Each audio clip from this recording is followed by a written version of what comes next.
Hi friends, ഇന്ന് നമുക്ക് മുരൽ മീൻ കറി വെക്കാം. ചൂടായ മൺചട്ടിയിൽ എണ്ണ ഒഴിക്കാം. കടുകിട്ട് പൊട്ടി വരുമ്പോൾ കൊച്ചുള്ളി അരിഞ്ഞിടാം. കറിവേപ്പില ഇട്ട് കൊടുക്കാം. നമ്മുടെ സ്പ്രിങ് മണി കൊച്ചുള്ളി വഴന്നു വരുമ്പോൾ ഇഞ്ചി വെളുത്തുള്ളി ചേർത്ത് കൊടുക്കാം. നമ്മുടെ കൊച്ചുള്ളിയുടെ നല്ല മണമൊക്കെ അടിച്ചു തുടങ്ങിയിട്ടുണ്ട്. ഇനി നമുക്ക് 2 സ്പൂൺ മല്ലിപ്പൊടി, 2 സ്പൂൺ മുളക് പൊടി, 1/4 സ്പൂൺ മഞ്ഞൾപ്പൊടി, ഇത് നന്നായി വറുത്ത് അരച്ചതാണ്, വെള്ളം ചേർത്ത് അരച്ചെടുത്തതാണ്. ഇത് ഒഴിച്ചു കൊടുക്കാം. 2 പച്ചമുളകും ആവശ്യത്തിന് പുളിയും ചേർക്കാം.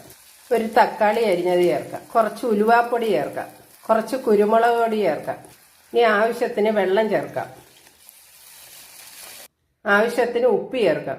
അരപ്പ് തിളച്ച് വരുമ്പോൾ നമ്മൾ വൃത്തിയാക്കി കട്ട് ചെയ്ത മുരലിനെ ഇട്ട് കൊടുക്കാം. ഇനി നമുക്ക് അടച്ചു വെച്ച് 5 മിനിറ്റ് കുക്ക് ചെയ്തെടുക്കാം. നമ്മുടെ മുരൽക്കറി എങ്ങനെ പരുവമായിട്ടുണ്ട്.